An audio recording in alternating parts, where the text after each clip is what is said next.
Wanafunzi wote wa university wako pale Kutus. Tungeomba Kutus tuupgradiwe hiyo police station ikuwe a fully fledged police station because of the security of our students, security of the county government infrastructure there, na security ya mambo mengi ambayo sasa inafanyika Kutus. Hiyo, that is a common problem.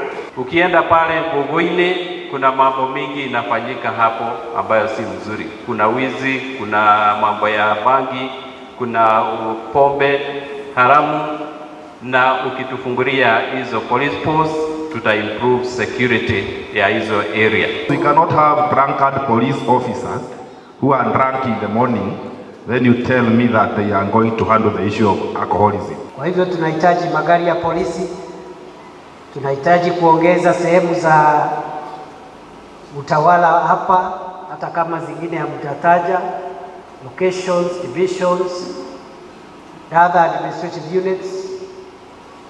Tungetaka tupambane na pombe, vijana wetu waache kuharibika. Tungetaka mahali police posts na police stations zimejengwa tuongezee zingine, na vile vile tuongezee maofisa. Vile vile kuna mambo ya barabara.